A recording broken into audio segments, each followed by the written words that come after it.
Welcome to our Christmas special edition of the Alex Salmond Show. Today we interview everyone from the President of the United States to the judges of Strictly Come Dancing. Thanks to the Impressionist magic of McLeod and Kate Robbins, we will talk to everyone you ever wanted to see on this show, and quite a few of the people you haven't wanted to see. Yes, we call into the White House to see the last Trump sound-off. I am not a loser, not a loser. And we also look at in Brussels, while England waves a less than fond farewell to Europe. Or is it au revoir? Angela Merkel here. Nein, es kaputt. But first, your messages on last week's show in Europe, featuring Edwina Currie, Angus McNeil MP, and Mike Nesbitt, member of the Northern Irish Assembly. We've had lots of messages in about an auld lang syne to Europe. But first, we want to say a huge congratulations to a friend of the show, Talia Jansen, who last week raised nearly £5,000 for the charity Buses for Homeless, plus delivered 100 Christmas sacks to homeless people on London streets. Buses for Homeless joins many charities like Shelter in Crisis, doing their utmost to ensure some festive cheer to the most vulnerable in our society. Well done, Talia. Well, first we hear from Lynn Finlayson, who says, great show, Brexit will really help Scottish independence, the sooner the better. Donald Gillis says, I'm still chuckling at how Edwina is trending. Stay safe all. I think Donald's referring to something that wasn't in the show, but something else controversial that Edwina was tweeting. And Abedader says, does really Brexit going to benefit the UK? Time will tell. But how many years to wait for evaluation of Brexit benefit for the Britons? Evan Sonia says, I agree. We should be able to trade freely with each other. Perhaps the EU can relax their laws. It's about coming and going with each other. John Huey says, race to the bottom. There go all the standards, especially workers' rights. And Marlon June Melville says, we've already agreed what they are, and now only haggling about the price. There is no such place as Europe. Donald Clues says, Edwina makes the case for Scottish independence. That'll be a surprise to Edwina Currie. And Alison Rooney Forsyth says, Scotland's already independent. We're just waiting on the paperwork. And now we're delighted to be joined by Lewis McLeod and Kate Robbins. Also known as President Trump and the First Lady Melania. Welcome to the show. Thanks for having us on. Great job. Great job. You're looking beautiful, Taz. You're a 10. Alex, you're a 10 too. Stop flirting. Will you stop flirting, Donald? Always I can't help it, always Melania. Oh, have you packed yet? Have you packed your bag yet? Well, you know, I've packed packed my toothbrush. I've packed the hair oil and my tin of Dulux Super Glow Orange Haze. What, for your face makeup? Yes, well, Gotta you need dab it to on. get more than that packed. Now, Donald, I've been waiting to ask you this for a while. How come you got beat? You know, it's all fake news, Alec. The whole thing, I don't know who does the calculations, possibly Diane Abbott, but we don't know. It's just fake news. It's a disaster. It's a calumnious thing. It's an aberration, and it's braggadocious. It's all of the words that Nigel Farage taught me. I am pleased because it means that maybe I get to see more of my friends in Slovenia. I want to get out of here now. Where are you going to go, First Lady? Well, I'd like to go back to my homeland, I think, and see some friends. You know, everybody's false in America. Everyone, including him, this husband of mine. I'm sick to death of him. You know, I'm looking forward to the summer. Let's get this bug out the way.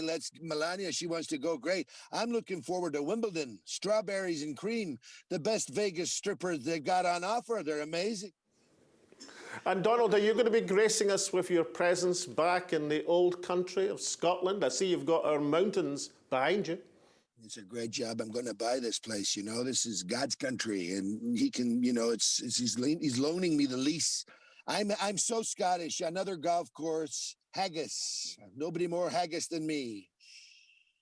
So, First Lady, are there chances that you might not be staying together then once you leave the White House? You're joking. What do you think I want to stay with this man? Of course I want to be with him. I am looking at divorce lawyers as we speak. Haha, no, I'm only joking. I am very much in love with my husband. Will you both be at the inauguration ceremony of Joe Biden and Kamala Harris? I'm going to kick Joe Biden's stick away. I'm going to make him fall over the podium. I'm going to give him another moon boot for the left leg. No. Don't be so nasty, Donald. Don't be so nasty to old Joe. He can't do an oath. He can't sign in. Let's hear from Joe and Kamala then.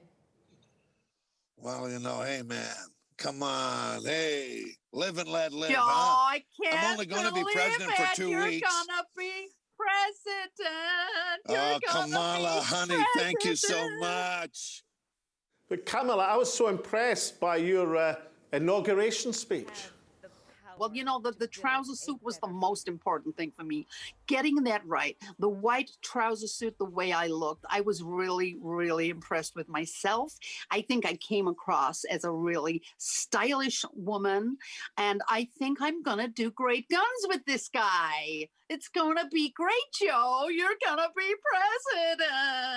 Yeah, I can lead the country from the home. It's great. I've reached the metallic age, gold in my teeth, silver in my hair, and no lead in my pencil. And I've got a limpy Joe. Ha ha! Oh, It's going to be great. Joe, don't be hard on yourself, honey. Kamala, as a woman of colour, can I say how wonderful it is for the United States of America to have the first woman of colour, first female vice president of the USA. And I particularly enjoyed your debate with Mike Pence, where you repeated a line often, which rings true with us women, which is, I'm speaking. Well, you know, when I speak, nobody else should speak. And Mike Pence, he's quite rude. And I like debating with anyone, but it was nice to put the man in his place. And of course, being a woman of color and the first ever vice president. And it is a great honor. And it was a great honor to make Mike Pence look as small as possible. Now, President Biden, or upcoming President Biden, some people are suggesting that you're just keeping the presidential seat warm for Kamala, who'll be taking over before ere long. Hey, man, I'm from Scranton. Anything goes, huh? I'm looking forward to some bowls of lentil soup wherever I get served them. I don't care. If Kamala comes in and does a great job, or like, you know, Elvira, she comes in and waves her magic wand, who am I to argue, huh? Come on, man. I would love to take over from you, Joe. Anytime you get too sick or old, you know I'm there. You bet. I don't even know how to wear a mask, if you notice. The bit that you press over there is under here, and you know, I'd be as well just wearing laces around my face. I don't know. Come on, man. But you're so cute, Joe, with your little boot on. You're so cute. Thank you. You know, I like running up to the podium. You notice my little jog? I'm going to have to wait a few months before I do that, but I can sort of get one for the other leg and do RoboCop. You know? So you'll be both nurturing the special relationship with the United Kingdom, or what's left of it. And I wonder if we can turn then, therefore, to the Prime Minister, Mr. Johnson. This is a difficult time of the year, and I'd like to say to the people of the greatest of isles, the British Isles, that we must be patient, but let that not diminish a celebratory Christmas. Get the red wine out, and if you're like me, you'll spill it everywhere. Just say to yourself, carpet diem. Seize the carpet fibers. Have a good Christmas as best we can. Whatever tier you're in, tiers before bedtime, tier 4, tier 5, it sounds now like we're advancing a game on the Xbox or the PlayStation. I don't know what sector I'm in, but whatever you're doing, have a safe and fwa Christmas. But of course, you've got a good team around you, Prime Minister Johnson. I mean, Priti Patel at the Home Office is a very strong woman indeed. The truth is, I do not know if I'm coming or going or coming. I do not know what is going on. All I know is we are going to deliver Brexit, and we are delivering the vaccine, and then we'll know whether we're coming or going. But apart from that, it's all a bit of a mess. And in terms of the vaccine, do you both have plans to encourage the public to take their vaccines by having yours live on air? I would absolutely do this for my country. And I would hope that Mr. Johnson, Boris, would too. Will you be coming or going, Boris? I'd like to say too pretty. And in fact, everybody, this is not a taser. We do not need the Prime Minister of the country to stand in front of people and take a jab in the neck of this wonder drug, especially when it's so close to Christmas. Me taking anything is quite a sight to behold. Not a carrier, has been feeding me under the door at number 10. So you really don't want me to be seen imbibing anything. I think this is a private matter. I think we should be doing it behind closed doors and just do the decent thing and take the vaccine. But some people say, Boris, that really Nigel Farage is still pulling your strings behind the scenes. Well, no, let me speak. And it's wonderful to see you, Alec. And I've got to say, it's fantastic to be on the show. Thank you so much. No, let me speak. The thing is, the words we're hearing nowadays, when you think about it, sounds like the shipping forecast, doesn't it? Schengen, migrant, dogger, vaccine, COVID. Who knows what it's about? But the fact of the matter is, you've got to get yourself down to the nearest Wetherspoons, whether it's open or not, sit outside, down a couple of Sambucas and a flaming Red Bull, and have a party wherever you can, within the realm and rule of law. Now, I do wonder, Mr Farage, what Ursula von der Leyen might actually think of your view on Europe. And let's turn to Ursula now. What are your feelings towards United Kingdom at the moment? Well, let's just say that the fish are sinking the whole of Brexit. It is the fish that are sinking. It is the fish that are stinking. And in fact, the whole of the Brexit negotiations are rubbish. And Mr. Farage, we now have a Farage garage in your country of Kent. So I think we need to sort out the fish first. And I'm hoping to go in a Bond movie because my hair and I am rather beautiful. And all of this last-minute negotiations, is this just a big charade between the European Union member states and the United Kingdom? Are we going to get a deal? You have to remember that we don't like you very much. So we try to be sexy. Yes, well, shut up, Nigel, while Ursula speaks. I can't shave my ashes. We know that you are a foolish man, but we have to keep smiling at you like we like you. We don't like you. Well, I'd like to say on behalf of that, I remember when we had the same problem back when it was Van Rompuy. You looked like what was it? you smell like a damp rag. You look like a low-grade bank clerk. I mean, who are you? Who are the European leaders anymore? We don't know. We're better out of it and getting on with it. It's what I said all along. No, let me speak. Christmas is over. Well, it's not in my house. Bring on the beef bully. Surely you're relieved to be rid of Nigel Farage from the European Parliament. Isn't that a good thing about Brexit? Yes, I am very pleased that he is not around. Nobody liked Nigel. And the fish will sink this deal. And he is now with the fishes. He sleeps with the fishes. And on that note, with Nigel Farage swimming with the fishes, that's quite an image. Join us after the break, where we turn to festive television and see what's on this Christmas.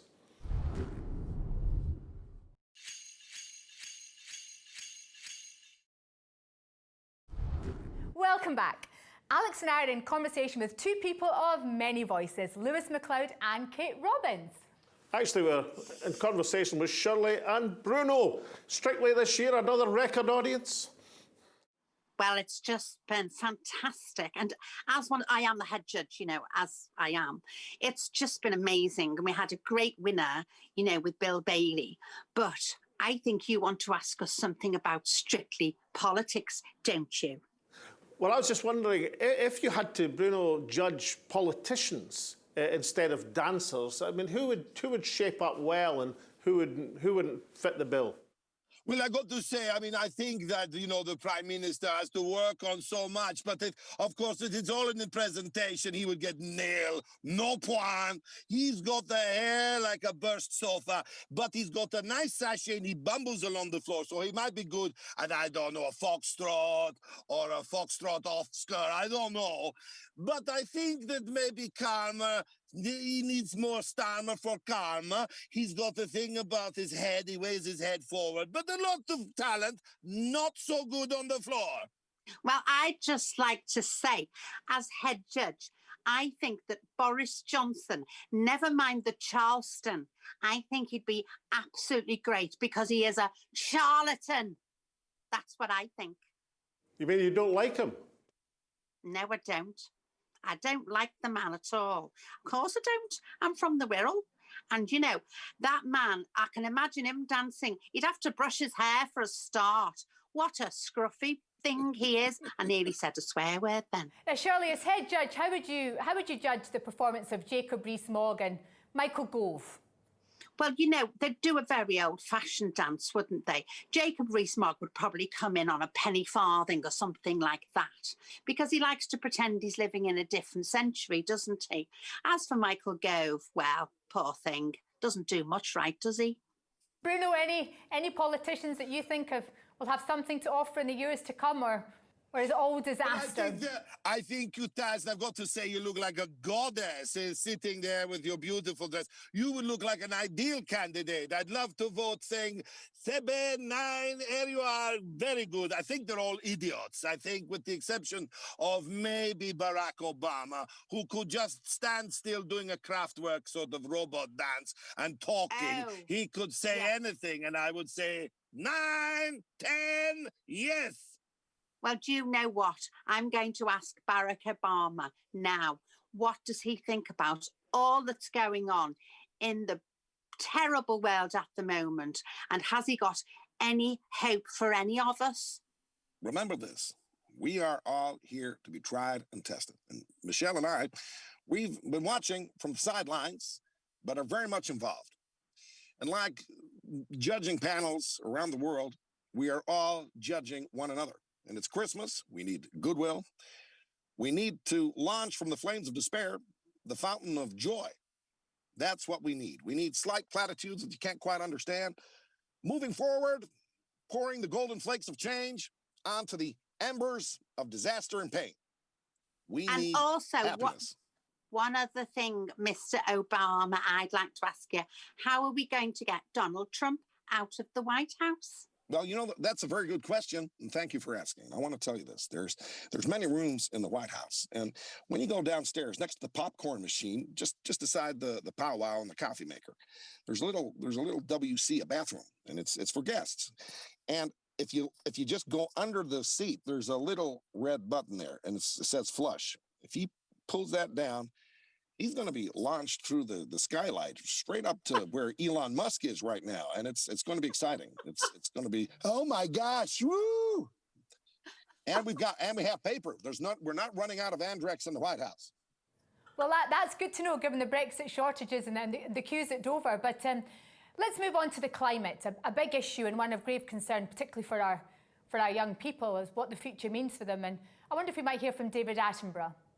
Well, thank you so much, Taz. And as you can see here, this beautiful vista behind me near Arica, we want to preserve the winter wonderland. And it is why we must be on the hunt for the giant rare orange orangutan, which was last seen near the White House in Washington. Once it is contained, we will be able to move on with our plans.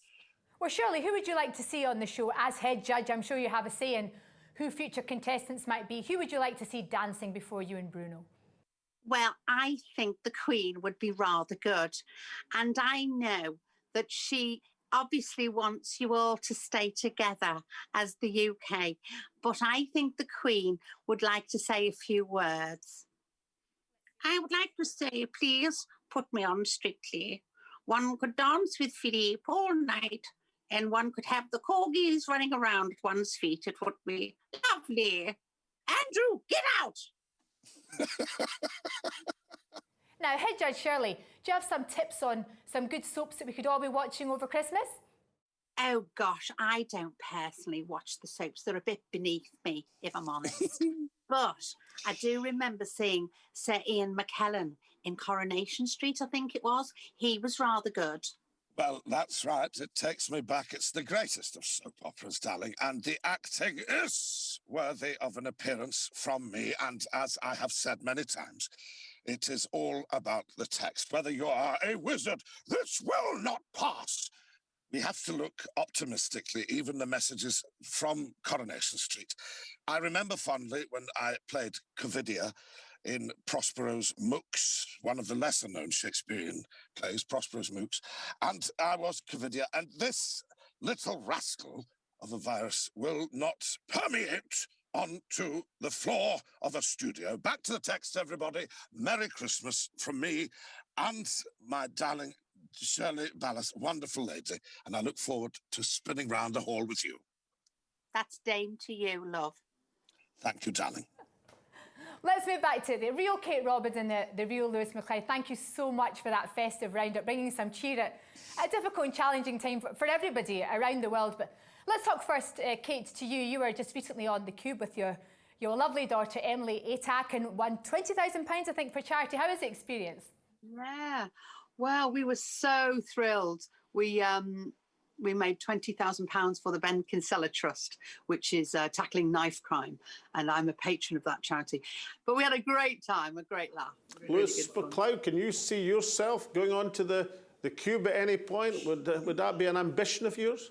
Well, I couldn't really do a Rubik's Cube when I was younger, but I'd give it a go if I was asked. Yeah, it's and it's Philip Schofield, one of those voices, a slightly higher pitched up Jeremy Vine, but a great show. And I saw Kate and Emma on it. Wonderful, just brilliant. And funny because we just wrapped up on a wee show that Kate was a star of. And they brought back Spitting Image, so to share the stage, if you like, with Kate, who I love dearly, and have an attachment to Spitting Image, which came back, is really cool. I was so pleased, Lewis, that you got to get into this latest series, and I was in it from the beginning, you know, and I'm one of the oldies, but it was so funny because we were earning so much money on that program years ago. We didn't realize that how much it was. In the 80s, there was more money going around, you know. And they used to say to us at the end of the show, come on, have you got no second homes to go to?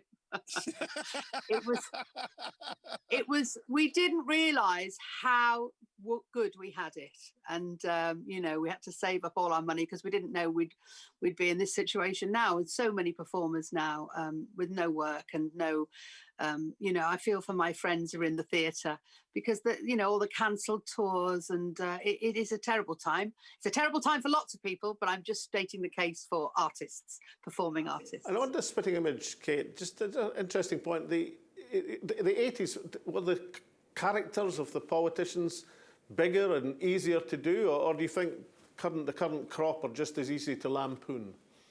You know, the amazing influence of Spitting Image was that young people knew the names of the shadow cabinet. I mean, if you ask a young person the names of any of the cabinet members, they don't even know them, never mind shadow cabinet.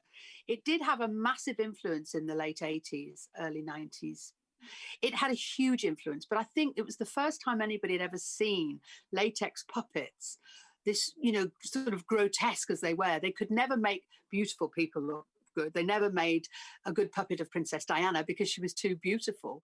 I think I'm right in saying in lockdown a lot of creative work has been ongoing, and I think Paul McCartney, your cousin, of course, Kate, has just released a lockdown album. He has, yeah. It's lovely, actually. It's really nice. He's always creative and always he's quite fit and healthy man for his years, and he's always keeping himself in good shape mentally and physically, and he's always creating, always writing songs. You know, he'll always come up with the goods. And finally to you both, I mean, as comedians, as comic characters, impressionists, entertainers, I mean, is there a kind of special responsibility on you in these dark times to give people something to smile about, to lift people's spirits? Do you feel that as an obligation to you both? Yeah, very much so. I mean, I had a rotten start to this. I lost my brother in March, and so we were all kind of grieving. We thought he'd passed through COVID. He had a heart attack, went peacefully, but it was a rotten year. This has been a rotten year. But one of the things that did galvanise certainly me and my family, I moved back up to Scotland, I guess, for the year, built a small booth that I'm in just now. And I thought, and I know Kate's been doing this as well, we just had to motivate ourselves to get working, do something, help others. And it's not about us necessarily, but we are really lucky as comic performers that there are outlets for us to perform to. I've been doing a thing called the Steph's Packed Lunch, which is on Channel 4, and it's a daily magazine show. But she's allowed lots of comedians to come onto it, and it's just been a great show for people showcasing and we've just been allowed to do all sorts on there. But Lewis, I know that you are so much happier when you're up the road.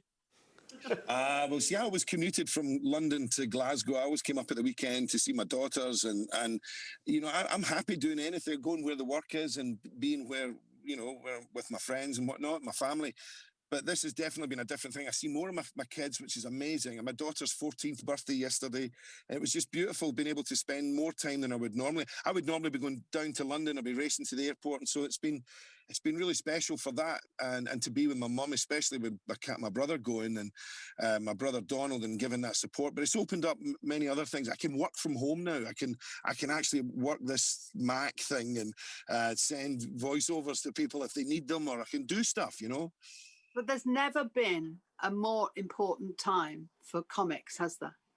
I mean, No. we have got to make people laugh in these dark times. Yeah, I agree. Absolutely. And it's great that and these Zoom calls, you know, people are getting really smart at it. And I went to an awards do on a Zoom call, the Scottish Music Awards, which is the nod of Robbins Music Therapy Awards. They raised over 100 grand. And we're all at home, and we had the bottle of wine. We're sitting watching the bands on screen, and it was almost like we were at the venue with our family. Once we got round the configuration of the audio levels, it was 6 hours we were sat in front of that screen. People will adapt. Zoom calls are amazing for bringing people together. Let me say, though, Lewis McLeod bought me the nicest present ever for my birthday a few years ago. He took me to see Barack Obama speak at Edinburgh. Oh, how lovely. But that was only because he was perfecting his impression. I know him from old. And wanted to get you up the road as well, Kate. That's what that was all about. But you know what they did, though? We had a great hospitality. The hospitality at that night was sensational. Can you imagine? The president, the greatest of presidents, was wonderful. And they kept us in that room for about 2 hours and locked us in so we couldn't go to the loo. And everybody had got hammered on champagne and Prosecco. It was fabulous.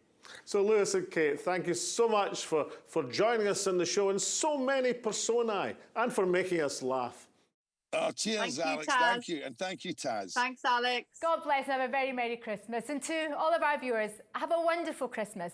And we hope to see you all again for our highlight show on Hogmanay. Stay safe.